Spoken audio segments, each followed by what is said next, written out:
Okay, so we are going to talk about the wildfires and get the questions out the way.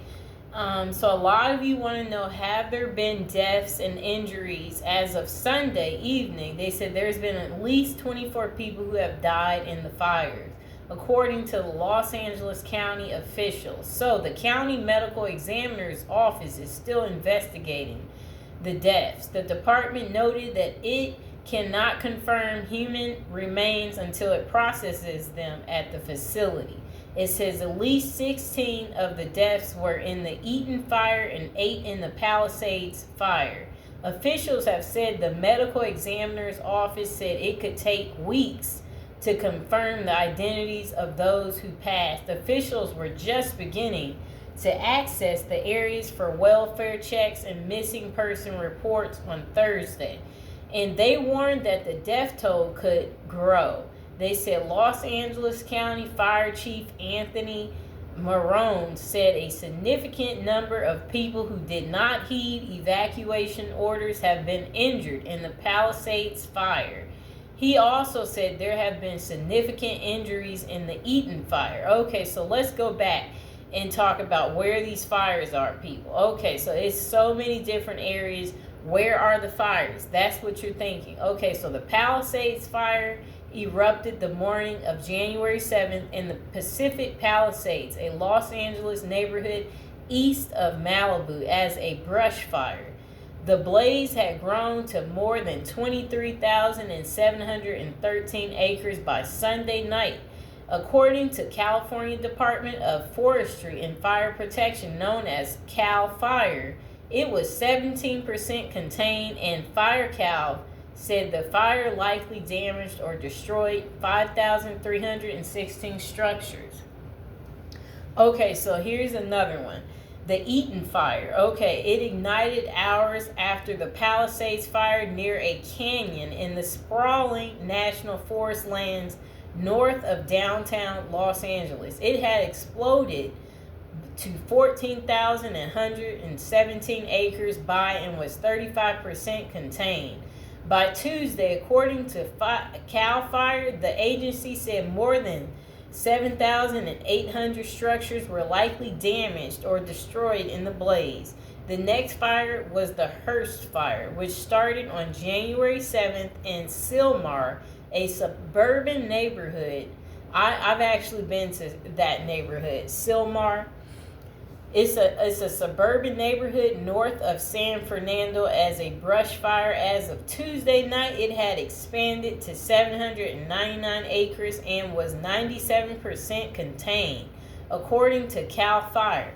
CAL FIRE said 2 structures were likely damaged or destroyed in the fire. Okay, the next area was the auto fire that erupted in Ventura County on Monday night, nearly a week after the first wave of Los Angeles blazes ignited. It spanned only 56 acres and was 0% contained by Tuesday morning. They said as the firefighters were battling the largest blazes, additional fires broke out last week in the Los Angeles area. Crews were able to stop the forward spread and contain the blazes. As of Sunday evening, okay, so they're trying to say that Sunset and Kenneth fires were 100% contained and no longer considered active, according to CAL FIRE. Between them, the fires scorched 1,539 acres. So they said the next one is California's wildfires. They said it's the largest of the fires. The Palisades fires has a perimeter of more than 37.1 square miles. Okay, so listen, people. This is crazy. We've never had nothing like this before.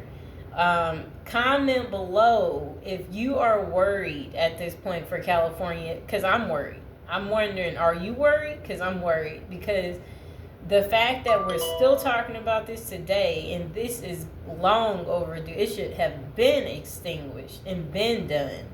So also, if you're new to the channel, please like the video, please subscribe, and yes, people are affected. Not just the people who live here, so many more people are affected. So At one point, there were close to 2,000 people under evacuation orders as crews tried to battle the fires. By Tuesday morning, the number had dwindled to around 88,000, with another 84,800 to evacuate in the warning zones throughout Los Angeles County. The fires have destroyed entire neighborhoods and blocks, leaving an unknown number of people to be homeless.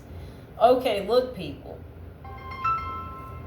I want to say there have been also deaths and injuries. As of Sunday evening, at least 24 people have passed from the fire, according to the Los Angeles County officials.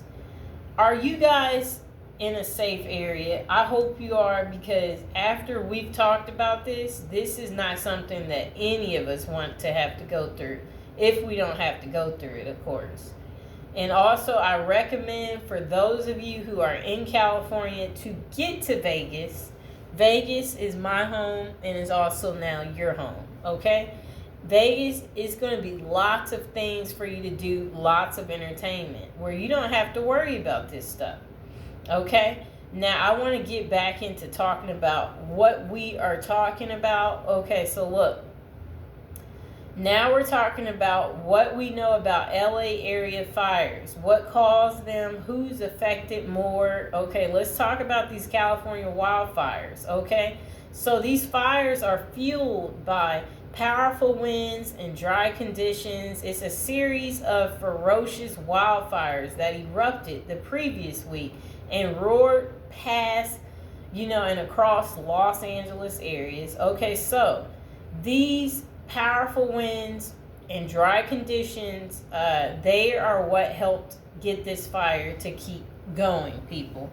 Okay, and these fires, of course, they've destroyed hundreds of homes, killing at least 24 people, including some who passed from trying to prevent the fires from engulfing their homes.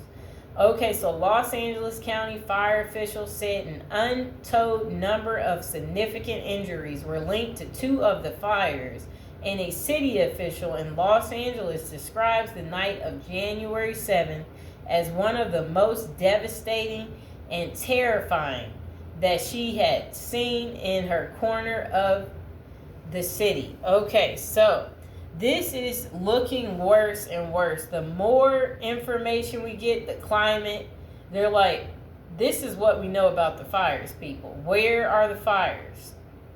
Okay, so I had said that the Palisades, that area has the fires. The Eaton area has the fires. The Hearst has the fires. The Auto area has the fires, which is in Ventura County. Okay, so this is a big worry, and we have to get it under control as soon as possible, as you already know, because we don't want any more injuries and any more deaths, because we've had so many at this point in time. And they're doing welfare checks at this point in time for missing persons, and they warn that the death toll could still grow, people, as we speak.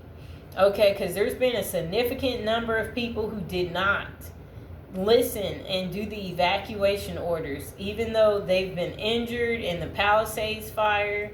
But, people are hard-headed, so what do you expect? So how much damage have the fires done? Okay, so the insured losses from last week's fires may exceed $20 billion, and a total economic loss could reach $50 billion, according to estimates published by J.P. Morgan on Thursday. Those losses could far exceed the $12.5 billion insured damages from the 2018 Camp Fire, which until now was the costly blaze in the country's history, according to data. Okay, so what led to the fires? The official cause of the fire has not been determined. The combination of drought-like conditions, Southern California has had less than 10% of average rainfall since October 1st, and powerful offshore winds that hit the region last week, which prompted fire weather that was, in the words of the National Weather Service, about as bad as it gets.